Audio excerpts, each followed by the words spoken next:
Clair que ça me fait très plaisir encore cette année d'être avec vous, un an plus tard, hein, parce que techniquement, je suis encore en congé de maternité. Je recommence dans 2 semaines. Donc, l'an passé, j'étais proche d'accoucher à la même date. C'est certain que ce matin, on va parler du déficit immunitaire globalement. Le système immunitaire en soi est, à mon avis, mon humble avis, un des systèmes probablement les plus complexes du corps humain. Donc, c'est certain que le samedi matin, ça peut avoir l'air un petit peu rough. Donc, je vous souhaite d'avoir déjà pris au moins un café. Je vais vraiment aller dans les bases. Par contre, c'est certain qu'il y a des gens un peu hétéroclites dans la salle, dans le sens où il y a certains patients que c'est la première fois qui viennent à ces journées-là pour s'informer sur leur maladie. Il y en a d'autres qui sont des habitués, qui connaissent un peu mieux, ils ont fait plus de recherches au niveau du système immunitaire. Donc, c'est certain que pour quelques patients, peut-être ça va avoir l'air un petit peu complexe. Moi, ce que je vous invite, en fait, c'est peut-être essayer de prendre l'information qui vous concerne. Donc, et surtout, le but, c'est peut-être que vous puissiez allumer sur des questions qui concernent votre propre pathologie. Donc, tout au long de la présentation, si, disons, vous entendez le nom de votre déficit ou des choses que, au moins s'il y a beaucoup de questions, bien, vous pourrez les noter, puis ensuite retourner avec vos médecins spécialistes pour peut-être questionner un peu mieux, puis pouvoir ensuite vous informer sur votre propre pathologie. Ce qui est très, très intéressant cette année, puis qui fait changement, c'est qu'on a des infirmières de d'autres centres, donc ça, c'est super. Puis, particulièrement la présentation d'Alexandra qui va, en fait, nous nommer les sources d'informations sur le web un peu partout. Mais en fait, ça pourrait vous permettre éventuellement d'aller chercher sur ces plateformes-là l'information qui a peut-être été peut-être un peu plus difficile à saisir vite dans cette présentation-là ici. Donc, on commence tranquillement. Comme je vous dis, c'est vraiment, je vous dirais, la base, mais quand même, on va essayer de suivre là, tranquillement ensemble. Donc, qu'est-ce qu'une immunodéficience? Donc, on va faire l'appellation DIP ou ça, c'est vraiment l'appellation francophone, mais vous pouvez voir l'acronyme anglophone aussi souvent sur le web. Donc, déficit immunitaire déficit immunitaire primaire, donc pour faire contraste à l'immunodéficience secondaire. On ne viendra pas en parler beaucoup ce matin, mais en fait, quand on parle d'immunodéficience secondaire, ce serait une immunodéficience qui serait secondaire en général à des médicaments ou à une condition qui va arriver plus tard dans la vie. Donc, ce n'est pas vraiment un problème au niveau de notre système immunitaire en soi. C'est comme si il y a des éléments qui vont venir diminuer notre système immunitaire. C'est pour ça qu'on appelle ça secondaire. Donc, ce n'est pas de ça dont on va parler aujourd'hui. Oui, puis je vais vous dire aussi, je pense avec mes hormones, tout ça, j'ai comme révisé ma présentation hier, puis on n'a pas pu la réviser globalement. Donc, il y a peut-être des petites coquilles au niveau de l'orthographe qu'on va en fait, arranger là, quand on va la publier sur le web. Mais c'est ça, moi, j'ai toujours tendance à revenir puis vérifier. Donc, c'est ça. Donc, il y a plus de 250 désordres immunitaires. Comme disait Dr. Vin, c'est considéré comme des maladies rares.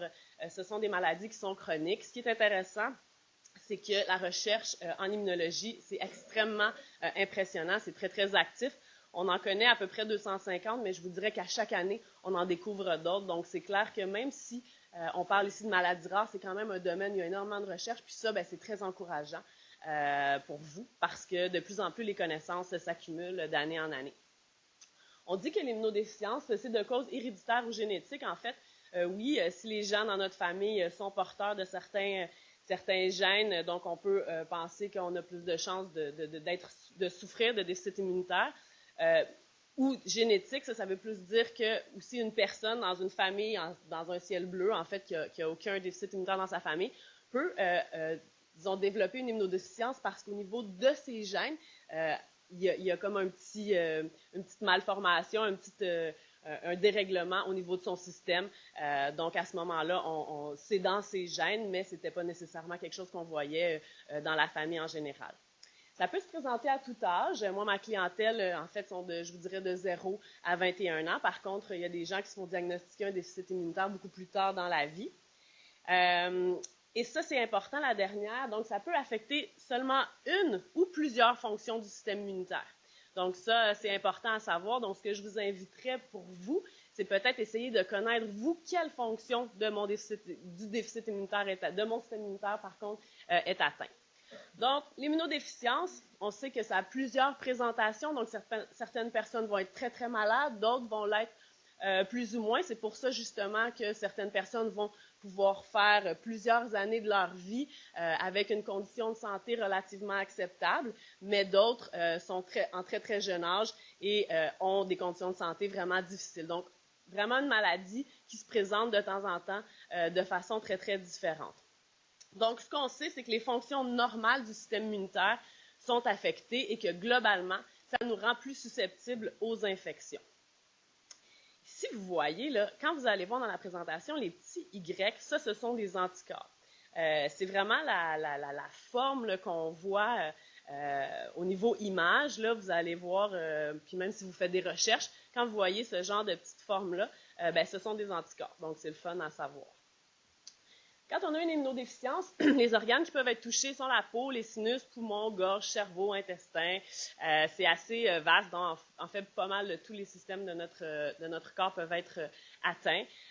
Ce qu'on dit, c'est que ce sont des infections qui vont souvent être sévères, persistantes, des infections qui vont être à répétition, puis des infections rares. Donc, ici, vous voyez une petite pub de IDF, dont Alexandra va probablement parler plus tard. En gros, moi, celle que je trouvais intéressante, c'est les infections rares. Tu sais, souvent, les patients, soit vous allez rencontrer des médecins que vous ne connaissez pas trop, puis ils vont vous dire « Ah, mon Dieu, c'est rare qu'on voit ça chez quelqu'un. » Donc, tu sais, si les gens autour de vous aussi parlent d'infections à répétition ou de bébites rares, puis que tout d'un coup, vous avez, bien, ça vaut la peine de faire l'investigation. On a bien sûr la PIC qui a fait une superbe affiche promotionnelle, en fait, des signes d'alerte. Donc, comme vous êtes au courant, je vous inviterais vraiment à partager ça parce que c'est certain que, comme disait Geneviève, la grande difficulté avec le déficit immunitaire, c'est le diagnostic. Pour plusieurs raisons. Comme je vous disais, c'est pas compliqué de diagnostiquer un déficit immunitaire, mais il s'agit d'y penser. Puis, c'est le problème, en fait, au niveau de notre système de santé, les gens n'ont souvent pas de médecin de famille. Donc, si on fait de clinique en clinique, de médecin dans son petit bureau à médecin en petit bureau, puis qu'on magasine un peu les urgences pour avoir un service, bien, c'est assez rare qu'on va avoir un médecin qui va dire « Mais mon Dieu, madame ou monsieur, ça fait votre 3e pneumonie cette année, c'est pas normal. » Donc, ça, c'est un gros défi. Donc, c'est certain que, en fait, tout le monde devrait essayer d'avoir un médecin de famille pour avoir une idée globale, un portrait de sa santé, mais c'est un peu un de nos défis là, au Québec, peu de médecins de famille. Donc, en général, quand on est souvent malade, on se fait diagnostiquer souvent des infections. Notre médecin de famille devrait allumer ou notre généraliste ou notre pédiatre et puis nous transférer à un immunologue. Nous, ici, vous êtes chanceux, Dr. Vin est infectiologue, il y a beaucoup, est aussi immunologue en fait, là, dans le sens au niveau de toutes ses recherches, de ses connaissances. Par contre, il y a peu d'immunologues au Québec en soi. Donc, il y a beaucoup d'adultes qui vont être suivis aussi par des hématologues, donc des médecins qui vont être très, très ouverts à les traiter. Idéalement, par contre, moi, je peux voir dans les témoignages qu'en général, les personnes avec un déficit immunitaire, un problème au niveau de l'immunologie, sont des fois mieux servis par un immunologue comme tel parce que c'est leur spécialité. Les hématologues vont être capables largement de vous traiter, puis je ne veux pas non plus généraliser, mais ça reste que la spécialité, la passion, je vous dirais, au niveau du déficit immunitaire primaire comme tel, n'est pas la même. Donc, si vous pouvez faire la recherche d'un immunologue près de vos centres ou dans votre région, ou même peut-être des fois, ça vaut peut-être la peine de faire 1 heure ou 2 de voiture pour voir un immunologue 1 fois ou 2 par année pour au moins faire un bon bilan de ce qui se passe. Donc, l'accès est des fois très, très difficile. Donc, l'immunodéficience, à peu près, là, comme je vous dis, on en décompte à peu près 250 à ce jour, mais le nombre augmente à chaque année. Donc, il y a plusieurs catégories. Les déficits immunitaires cellulaires, donc ça, on parle de l'immunité qui est reliée plus aux lymphocytes T. Dysrégulation du système immunitaire, on voit en général que ce sont des déficits immunitaires où on va retrouver les cellules nécessaires dans le système immunitaire, mais pour une raison qu'on ne comprend pas, ils ne fonctionnent pas bien.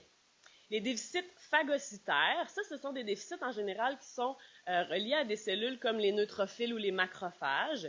On va revenir là-dessus un peu.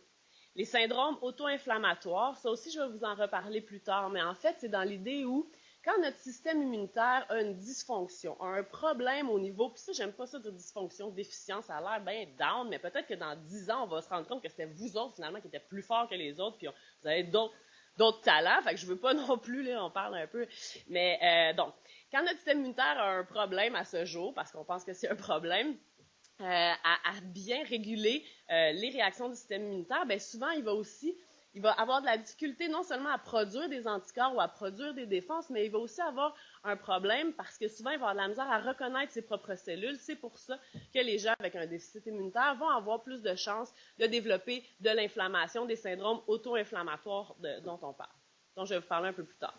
Le déficit en complément. Le complément, c'est une entité, je vous dirais, du système immunitaire qui aide les autres cellules à combattre les infections. Puis, finalement, le déficit en anticorps. Donc, le déficit en anticorps, on appelle ça souvent un déficit humoral. Je vais vous en reparler un peu plus tard. Je trouvais l'image super belle, puis après ça, j'ai vu qu'elle avait un fusil. Puis là, j'étais un peu moins pour ça, mais en tout cas.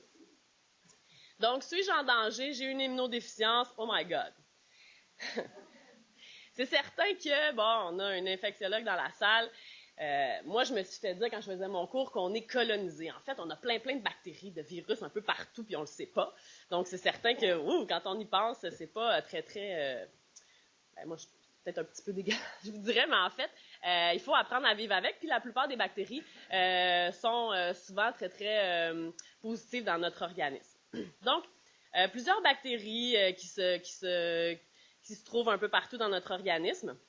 Je vous dirais vraiment de façon très basique, la différence entre les bactéries puis les virus, bien, les bactéries, en fait, c'est des micro-organismes qui vont se promener à l'extérieur de nos cellules. Puis c'est pour ça qu'avec les antibiotiques, bien, on est capable de les anéantir.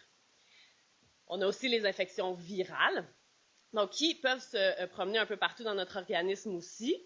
La différence, c'est que les virus, eux, entrent dans les cellules quand ils veulent infecter. Donc, ils ont vraiment besoin de rentrer dans notre cellule saine pour nous infecter. C'est pour ça, souvent, qu'on va se présenter à l'urgence, puis là, le médecin va vous dire « non, c'est viral ». Puis c'est très frustrant parce qu'on a des symptômes, puis ça va pas bien, puis on voudrait que quelqu'un nous aide, mais malheureusement, même si on vous donnait plein d'antibiotiques, si c'est viral, bien en fait, ça ne nous donnera rien. Donc, c'est malheureux, mais c'est un fait. Donc, ça dépend vraiment des infections, si c'est bactérien ou viral, puis il faut s'y faire. Donc, au quotidien, à chaque déficit immunitaire, ces infections particulières. Vous avez vu tantôt, bon, là, le système immunitaire, c'est très complexe, hein? Fait que je me suis dit, en ce samedi matin, pourquoi pas y aller avec la base et des schémas. Moi, je travaille en pédiatrie, hein, fait que je suis souvent, contaminée.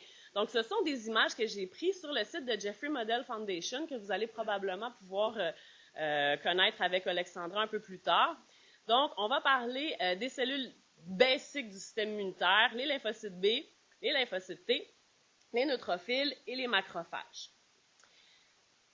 Ce qu'il faut comprendre aussi, en fait, mon but, c'est que, comme je vous disais tantôt, que vous puissiez identifier dans quelle partie du système immunitaire est votre problème, parce que souvent, j'ai l'impression que les gens qui ont un déficit immunitaire ont vraiment peur, mais peur de tout, en fait. Mais ce qu'il faut comprendre, puis ce qui est beau là-dedans, c'est que c'est très rare qu'on va avoir toutes les parties de notre système immunitaire qui est anéanti. En général, on voit ça surtout quand les gens, disons, ont une greffe de moelle osseuse, où on va donner beaucoup de produits pour anéantir la moelle. Et puis là, à ce moment-là, on a vraiment peu/pas de défense. Puis c'est pour ça que ces gens-là doivent rester dans une salle isolée. Quand on a un déficit immunitaire X, en général, on a un problème au niveau de certaines cellules, mais les autres sont quand même là pour nous défendre. C'est pour ça qu'il faut peut-être pas paniquer, je vous dirais. Donc, le bilan de base d'un déficit immunitaire, la formule sanguine, l'albumine, bien ça, en fait, c'est pour voir si le problème est vraiment immunitaire ou serait pas plutôt d'ordre... en fait, l'albumine, c'est que ça peut faire fuir les anticorps ailleurs dans notre système, puis ça fait qu'on peut développer des infections ou avoir l'air d'avoir une baisse d'anticorps, mais c'est pas vraiment un vrai problème de déficit immunitaire, c'est plus un problème, je vous dirais, de fuite qu'on appelle. Donc, c'est important de le vérifier. IgG-AM, IgG2, donc vérifier les immunoglobulines, vérifier les sérologies vaccinales, puis le phénotypage. Donc, on y va tranquillement. Si je fais une formule sanguine, ce que je peux voir, sur la formule sanguine, je vais pouvoir mesurer les globules blancs. Ce qu'on voit dans les déficits immunitaires, disons, les plus courants, je vous dirais, ce serait une baisse de neutrophiles ou de macrophages. Donc, on va voir les monocytes, les bébés macrophages. Donc, en fait, eux autres, leur fonction, c'est phagocyter les bébites. Phagocyter, ça veut dire manger, comme un peu les Pac-Man, là, en tout cas de mon temps, là, je ne sais pas si ça vous dit quelque chose. Donc, c'est un peu ça, leur fonction. les macrophages, eux, vont aussi enclencher la réaction immunitaire. Donc, vont envoyer des signaux pour que tout le système immunitaire s'enclenche. Donc, c'est pour ça qu'une personne qui a, disons, un déficit en neutrophile, ben, on peut lui donner des anticorps pour booster son système immunitaire, mais en fait, ce sont des fonctions assez isolées là, du système immunitaire. Donc, ça, c'est un petit peu plus rare, puis c'est pas la condition la plus courante. Donc, c'est pour ça que je passe pas énormément de temps là-dessus, mais il faut savoir que les globules blancs, en général, c'est comme un peu des Pac-Man. Puis, c'est au niveau de la formule sanguine qu'on peut vérifier si notre niveau est bon. Ensuite, le phénotypage. Bon, le phénotypage, en fait, je vous en parle parce que, bon, à Sainte-Justine, on a la chance d'en avoir, dans plusieurs autres centres aussi. Si vous avez un immunologue, c'est important de lui demander, est-ce qu'il y a eu un phénotypage pour moi? L'important, c'est à savoir, est-ce que mes lymphocytes T sont normaux? Est-ce que le nombre de lymphocytes T est normal? Et est-ce que le nombre de lymphocytes B aussi, pour moi, est normal? On va commencer par les lymphocytes T. Donc, il y a plusieurs sortes de lymphocytes T qu'on ne verra pas là, en ce moment, mais on peut savoir qu'on peut avoir un nombre normal, mais que nos lymphocytes T ne fonctionnent pas bien. Ce qui est plus le fun, c'est... Ah, je vous comprends. Ce qui est plus le fun, c'est quand on peut clairement voir, disons, ah, j'ai une baisse de lymphocytes T. Donc, quand on a un problème au niveau des lymphocytes T, ben, c'est quelque chose qu'on a vraiment à adresser. Donc, on va appeler ça, dans le fond, c'est dans la famille des déficits immunitaires cellulaires. La fonction des lymphocytes T, c'est de détruire les cellules qui sont infectées par les virus. Donc, ça va aller détruire, vous vous rappelez, là, les cellules parce que les virus entrent dans nos cellules. Donc, toutes les bactéries puis les virus qui entrent au niveau, on va dire, intracellulaire. Donc, ça nous rend vulnérables face aux infections causées par les virus. Ici, ce sont des exemples de déficits immunitaires cellulaires. Un des quand même assez populaires, je pensais que ça en allait me dire 5 minutes, un des plus populaires, je vous dirais, c'est le Severe Combined Immunodeficiency. Ça, c'est celui, dans le fond, le SCID qu'on peut appeler. Donc, ces gens-là ont pas du tout de lymphocytes T ou très peu. Donc, ce qu'il faut comprendre, c'est que les gens qui ont peu ou pas de lymphocytes T, ou en fait pas de lymphocytes T, c'est peu compatible avec la vie. Donc ça, c'est très important à savoir. On n'ira pas à long en large dans ce schéma-là, mais ce que je voulais vous montrer, c'est que le lymphocyte T, ici, en fait, il va réagir, parce qu'ici, ça, c'est un lymphocyte B qui va présenter son antigène, on va le voir plus tard, puis lui, le lymphocyte T le reconnaît, puis là, il va produire des cytokines pour détruire. Donc, une fonction vraiment très importante du système immunitaire. Donc, les infections qu'il faudrait craindre, donc la grippe, c'est un virus intracellulaire, les parasites intracellulaires aussi comme la giardiase, les champignons, les infections fongiques, puis les mycobactéries comme la tuberculose. Encore une fois, les gens qui ont un problème au niveau des lymphocytes T sont un peu plus sensibles, un peu plus susceptibles de développer un cancer parce que les lymphocytes T, ce sont des bons attaqueurs de tumeurs. Donc, c'est très important quand on a une baisse de lymphocytes T, de vraiment faire nos suivis médicaux pour s'assurer qu'on vérifie que qu'on ne développe pas de tumeur ou quoi que ce soit. Le traitement, bon, on parle de substitution par immunoglobuline. Là, je vous dis ça dans le sens où ce sont des personnes qui auraient quand même un bon nombre de lymphocytes T, mais dans le fond, une petite baisse. On peut traiter par immunoglobuline, antibiothérapie, prophylaxie, ça veut dire de prévention. Mais quelqu'un qui aurait vraiment peu de lymphocytes T ou pas de lymphocytes T, on niaise pas, c'est vraiment greffe de moelle osseuse ou thérapie génique. Donc, ces personnes-là, en général, ne se rendent pas en haut de, je vous dirais, 6 mois. Maintenant, on est capable de bien les diagnostiquer, mais c'est vraiment une indication là, très urgente de traitement quand on n'a pas de lymphocytes T. Au niveau des lymphocytes B, maintenant, vous voyez ici, donc, on peut avoir un nombre...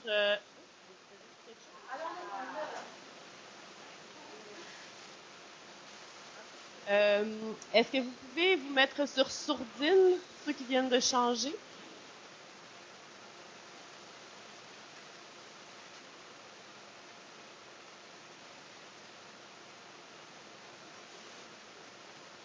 OK. Donc, ouais. Je pensais au moniteur de bébé, là, ça me faisait ce bruit-là. Donc, Déficit en anticorps, c'est le plus populaire. C'est 70% des déficits immunitaires. Donc, c'est probablement ça qu'on a pas mal autour dans la salle. Donc, en général, déficit en anticorps ou déficit humoral. Pourquoi on dit humoral? Je pense que ça vient du latin ou du grec. Humeur, donc ça vient parce que les anticorps sont contenus dans le plasma sanguin. Puis je pense que ça, avant, ils appelaient ça comme des humeurs qui se promenaient dans notre corps. Donc, lymphocyte B, est-ce qu'on en a assez? Est-ce qu'on a un bon nombre de lymphocytes B ou on a un bon nombre, mais il ne fonctionne pas bien? Donc, le lymphocyte B qui est ici, sa fonction en général, c'est de produire des anticorps.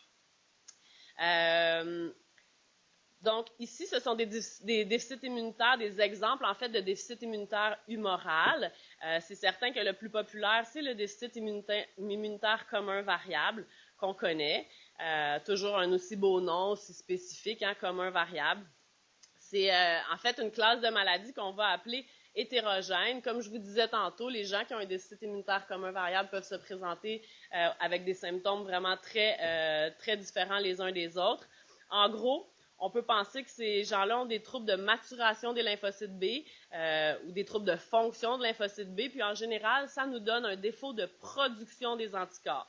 Donc, IgG-AM, ça, c'est très important. Si vous avez un déficit immunitaire commun variable, important de savoir, il est où mon taux, moi, d'IgG, je me rends à combien, j'étais à combien avant de me traiter, puis quand je reçois mes immunoglobulines, je suis autour de combien.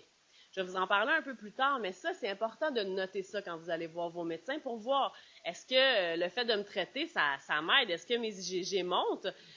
Puis, à savoir aussi à combien moi je me sens bien. Parce que en bas de 5, en général, on n'est pas content. Par contre, la moyenne au niveau des IgG, ça tourne autour de 7,9 à 16. Donc ça, je l'ai déjà dit dans les années antérieures, mais 7,9 à 16, ça donne quand même un bon, une grande, c'est large en fait au niveau des taux. Donc moi, je peux être bien quand je suis à 11, quelqu'un d'autre pourrait être bien quand il est à 8. Donc c'est important de savoir, moi, c'est quoi mon taux croisière, où est-ce que je me sens confortable.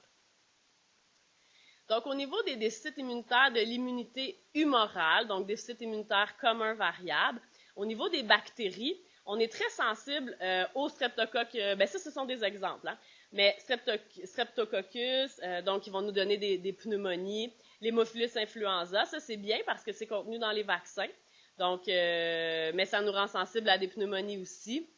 La salmonelle, par exemple, qui peut nous donner des intoxications alimentaires, le staphylocoque, qui peut nous donner des infections de la peau, des pneumonies ou des infections urinaires. Donc, on est, quand on a un déficit immunitaire humoral, sensible à ces bactéries-là. Je vous redis qu'il faut faire très, très attention quand on a un déficit immunitaire aux infections nosocomiales. Donc, ce sont les infections qui sont répandues dans les centres de santé. Donc, c'est vraiment un nick à bactéries et à virus.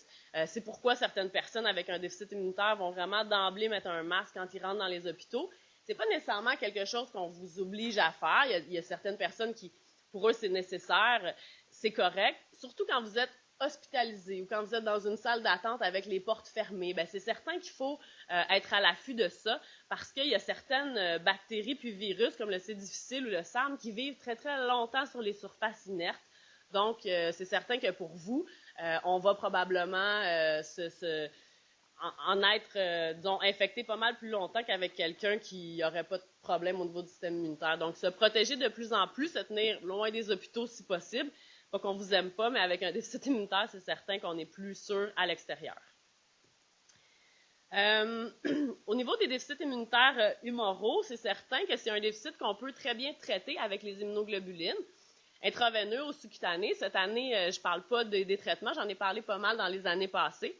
Ce qu'on comprend, c'est que vous choisissiez l'intraveineux ou le sous-cutané, ben, disons, la réponse est la même. Donc, vous devriez être protégé de la même façon. Par contre, il y a plusieurs enjeux au niveau des deux traitements. Puis, un des enjeux qui va avec notre présentation aujourd'hui, ben, c'est de comprendre que quand on est en intraveineux, c'est certain qu'on retourne au centre de bébite, je vous dirais à l'hôpital, plus souvent. Donc, c'est quelque chose peut-être à considérer, mais ça reste que les deux traitements sont aussi efficaces l'un ou l'autre. On peut aussi décider de rajouter, en plus des immunoglobulines, des antibiotiques. Ça peut être pour les gens qui ont des déficits immunitaires plus difficiles à traiter pour une raison X ou des gens qui ont été diagnostiqués quand même assez tard dans la vie. Puis ce que ça fait quand on est diagnostiqué tard dans la vie, c'est que malheureusement, à force d'infection, à force de pneumonie, à force de sinusite, les tissus de notre corps sont endommagés. Puis, rendu là, même si on traite par immunoglobuline, on va avoir une belle amélioration, mais nos tissus sont déjà endommagés, il peut y avoir des atélectasies, donc à ce moment-là, on est un peu plus difficile à traiter. C'est pour ça qu'on peut en plus rajouter des antibiotiques en plus du traitement, donc des antibiotiques qu'on va prendre à l'année longue pour nous protéger. Ce n'est pas tous les médecins qui sont à l'aise avec cette formule-là. Je pense que si vous êtes sous traitement d'immunoglobuline, mais que vous faites encore énormément d'infections, que vous n'êtes pas bien, bien, c'est peut-être une option qu'on peut discuter, dépendant de votre système immunitaire, évidemment. Donc, les complications non infectieuses. Puis ça, en fait, je vous en parle parce que moi, je fais affaire avec une clientèle qui change beaucoup au long de la vie. Donc, quand ils sont petits, les parents gèrent tout leur traitement. Adolescents, tout ça, ça devient plus compliqué. Puis, le déficit immunitaire, c'est une maladie, en fait, qui paraît pas. Puis, souvent, quand on est traité, ben c'est super parce qu'on a une vie vraiment pas mal normale. Puis, on a l'air de très bien aller. Puis, on se sent aussi très bien. Donc, on oublie un peu, puis on veut oublier, puis je pense que c'est normal, du fait qu'on est malade, puis que malheureusement notre maladie est chronique, techniquement elle va nous suivre tout au long de notre vie. Donc comme cette maladie-là est présente tout au long de notre vie, ben, c'est important de se traiter tout au long de notre vie, pour notre état général, mais ce qu'on voit, c'est que souvent les gens, même s'ils arrêtent le traitement, pendant les premières semaines, en général, ben, on continue à bien aller. Fait que là, il y a comme une petite pensée magique qui se dit, ben, hey, moi, je pense que finalement, je suis correct. Puis ça fait du bien aussi des fois d'arrêter. On se dit, mon Dieu, j'ai la paix. Puis, surprenamment, mon Dieu, je suis correct. Bien, ce qui se passe, en fait, c'est qu'avec les semaines, le taux d'immunoglobuline va descendre dans le sang. Puis là, les effets commencent à se faire ressentir. En général, ça prend 3 à 4 semaines. Puis on recommence. On peut refaire des infections. On peut aussi avoir beaucoup de fatigue. Donc, en général, on va se remettre à ressentir que finalement, malheureusement, on avait besoin de notre traitement. Pourquoi, en fait, aussi, il faut continuer les suivis, c'est les complications au niveau du reste du système immunitaire qu'on doit, dans le fond, être certain de surveiller quand on a un déficit immunitaire. Donc, l'infoprolifération non maligne, faite spécifiquement par le virus de l'EBV. Donc, l'EBV, souvent, va se cacher dans notre système, puis il peut se mettre à faire... bon, ça c'est un petit peu compliqué, mais à faire une lymphoprolifération. On peut avoir aussi une augmentation de notre rate. La rate, c'est un organe qu'on appelle justement un organe lymphoïde, comme les ganglions, qui sont des organes qui aident à filtrer en fait le sang. Donc, c'est pour ça que les gens, disons, qui vont avoir une maladie auto-immune, par exemple, comme le PTI, qui se font enlever la rate, bien, c'est certain que ces gens-là sont beaucoup plus susceptibles d'avoir des infections. Donc, pour vérifier, on ne le sent pas quand on a une grosse rate. Donc, c'est important de faire nos suivis médicaux pour justement vérifier ce genre de choses-là. Les adénopathies, ça, ce sont les ganglions. Donc, les ganglions, ça fait partie de notre système lymphatique, comme je vous disais, de nos organes lymphoïdes, dis-je. Donc, les ganglions sont situés pour la plupart là, au niveau disons, de la tête. On a des ganglions un peu partout dans le corps, mais souvent, ceux-là, moi, je me fais appeler pour me faire dire « Oh mon Dieu, j'ai une bosse dans le cou, j'ai une bosse en arrière de la tête. » Donc, en général, ce sont des ganglions. Puis les ganglions, en fait, c'est des petites usines qui nous aident à combattre les infections puis à transporter les lymphocytes. Donc, quand on a des gros ganglions, des très, très gros ganglions, on peut le voir. Mais par contre, souvent, c'est vraiment avec l'examen physique que le médecin peut détecter ça. Donc, c'est important de faire nos suivis pour s'assurer d'avoir l'examen physique, puis s'assurer que si on a des ganglions qui ont l'air à faire des folies, ben, on peut les adresser. Hépatomégalie, c'est quand on a le foie qui est plus enflé. Hyperplasie, ben oui, hein, ma photo est comme par-dessus les autres, mais donc on peut avoir aussi des hyperplasies au niveau du système digestif. Pneumopathie lymphoïde, encore une infiltration là, des lymphocytes dans nos poumons, donc les tissus deviennent... Bon, ça c'est un peu complexe, là, on va sauter ça, mais de vérifier dans le fond, justement de faire notre suivi médical. Granulomatose cutanée digestive, encore une fois, des choses à vérifier, puis surtout l'auto-immunité. Donc ça, je voulais vous en parler un peu. PTI, arthrite, donc quand on a un déficit immunitaire, nos lymphocytes B ont des problèmes de fonction, Ils peuvent aussi, comme je vous disais, avoir un problème au niveau du message. Ils ne reconnaissent plus nos propres cellules. Puis, ce qu'on peut voir, c'est, entre autres, une maladie qui s'appelle le PTI, donc thrombocytopénie. Ici, vous voyez, ça donne ce genre d'effet-là au niveau de la peau. Ça, c'est quand même très, très visible. Ça peut commencer de façon un peu plus, je dirais, timide, mais ce sont des choses à adresser avec notre médecin. Donc, une autre raison de bien consulter si jamais on a ce genre de symptômes-là. Encore une fois, les cancers, bon, toujours à vérifier. Les cancers, en fait, maintenant, en 2016, c'est certain que c'est pas le fun, se faire diagnostiquer ça. Par contre, la clé dans les cancers, c'est vraiment de le diagnostiquer tôt. Donc, en ayant nos examens médicaux, en ayant nos prélèvements, bien, on a beaucoup, beaucoup plus de chances d'être diagnostiqué si jamais, puis de bien traiter comme tel. Au quotidien, avec un déficit immunitaire, c'est certain qu'on veut une vie normale. On vise l'absentéisme d'infection. Par contre, il y a aussi, malheureusement, ça c'est un peu utopique, donc on peut avoir un taux d'absentéisme au niveau du travail ou à l'école. Donc, des fois, certaines personnes vont choisir ou non d'aviser leur employeur, aviser leur école. Moi, je suis pour la transparence, mais ça reste que c'est un choix. On vous conseille aussi, pour la plupart des gens qui ont un déficit immunitaire commun variable, de se faire vacciner, de parler avec votre médecin quand vous avez des nouveaux vaccins à recevoir si vous allez en voyage, parce qu'il y a certains vaccins qui sont contre-indiqués pour vous, par exemple les vaccins vivants. On vous conseille de faire du sport. Le sport, c'est une des façons pour bien augmenter en fait notre système immunitaire, pour que notre système immunitaire en fait fonctionne mieux. Donc, c'est quelque chose qui peut être intéressant. Informer ses proches, bon, ça c'est important parce que, tu sais, au Québec, on est très poli, puis on est famille en général. Donc, il faut informer ses proches de notre condition pour éviter le contact avec des personnes malades. C'est bien cute, un petit bébé qui a pitchou, hein? Fait que là, on se dit, tu sais, mon petit est un peu malade, est-ce que tu viens quand même souper dimanche? Bon, ok, peut-être. Bon, on peut quand même isoler le bébé, puis peut-être être protégé. Mais un adulte qui éternue, les sécrétions vont un peu partout, les microbes, les virus un peu partout. Donc, moi, je vous conseille sincèrement d'aviser vos proches pour que quand eux sont malades surtout, ben le prennent pas personnel si vous vous rendez pas, parce que vous allez avoir peut-être des semaines à combattre cette histoire-là de virus, quand la personne, elle, finalement, elle a été un petit peu fatiguée pendant 3-4 jours. Donc, d'éviter le contact avec les personnes malades, je vous dirais que c'est vraiment la base quand on a un déficit immunitaire, même si quand c'est Noël ou quand c'est une fête, c'est plus compliqué. Il y a ça aussi, des fois, qui peut nous arriver fait que des fois, on se dit, hey, j'ai été poli, je suis allée souper pendant une soirée, mais on est pris avec ça pendant plusieurs jours. Des fois, on regrette. Donc, je vous donne un petit rappel vite, là, juste pour vous donner une petite indication. Donc, les virus, influenza, par exemple, 5 minutes sur la peau, 8 à 12 heures sur les vêtements, 24 à 48 heures sur les surfaces inertes, donc quand même, dans les sécrétions séchées. Et là, vous allez voir, le bon matin, tout le monde. Norovirus, un vaccin qui cause la gastroentérite, 8 heures sur les surfaces inertes, des fois jusqu'à 7 jours, donc quand même. Rotavirus, qu'on connaît bien dans les milieux hospitaliers, jusqu'à 60 jours sur les surfaces inertes, donc c'est ça, il faut quand même y voir. Les principaux modes de transmission, la toux, les éternuements, les postillons, la salive des personnes malades, donc on s'abstient de frencher si on est malade.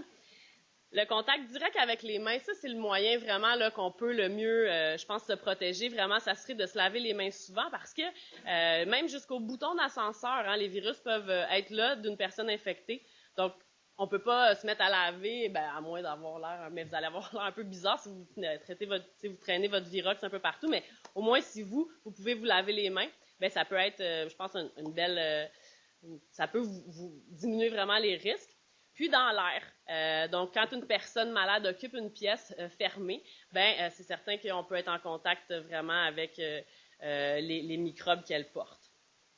Au quotidien, ce qui me restait, c'était de vous dire de bien faire vos rendez-vous médicaux, même si c'est long, une vie, puis quand on commence tôt, c'est encore plus long, puis je pense que l'idéal, si on peut, puis ça va avec le temps, puis les étapes de vie, puis ce qui se passe dans notre vie, c'est d'essayer peut-être d'intégrer nos suivis médicaux un peu à notre vie, puis se dire qu'en général, quand ça va bien, puis puis qu'on est chanceux, ben on peut voir notre médecin spécialiste en général aux 6 mois, 2 fois par année. Donc, ça, c'est au minimum, mais ça peut sembler pas si pire, mais en même temps, ça nous met face à notre maladie à chaque fois. Mais peut-être de l'intégrer dans notre vie, c'est l'idéal. Donc, la prévention au quotidien. Se laver les mains régulièrement, c'est important. Hygiène buccale. Le sommeil, ça, je dis ça à mes ados, mais c'est sûr que si tu dors 3-4 heures par nuit, puis tu as ton cégep, puis ton secondaire, puis les sports, c'est certain, puis ça, c'est pour n'importe qui. Les contraintes alimentaires, c'est un gros débat, mais c'est certain que tout ce qui est aliments crus, tout ça, c'est à vérifier. Mais en général, on ne va pas vous contraindre au niveau sushi, tout ça. Gestion du stress pour le système immunitaire, avoir un poids santé. Éviter le tabagisme, vraiment. Moi, j'ai beaucoup de peine quand je vois mes patients qui fument parce que c'est certain que ça aide pas. Puis s'ils fument, envoyez-les-moi. Je suis pas pire une bonne brainwashing pour ça. Puis tentez de trouver la bonne formule pour soi. Si vous avez attrapé quelque chose, vous avez un déficit immunitaire commun variable. Si j'ai de la fièvre soutenue, je me sens pas bien. Bien important de bien s'hydrater. Consulter le médecin généraliste, ne pas trop attendre. Si on sent que ça va pas bien, nos sécrétions sont colorées, on va consulter, ça donne rien d'attendre en général. Mettre un masque, apporter la liste des médicaments que vous prenez, prendre le traitement au complet.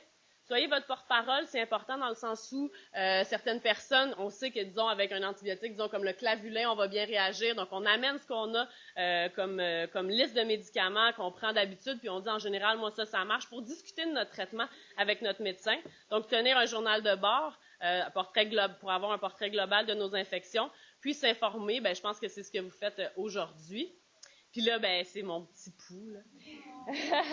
Donc, merci. J'espère que c'est pas trop compliqué, mais on a tout le temps de questions, non, hein?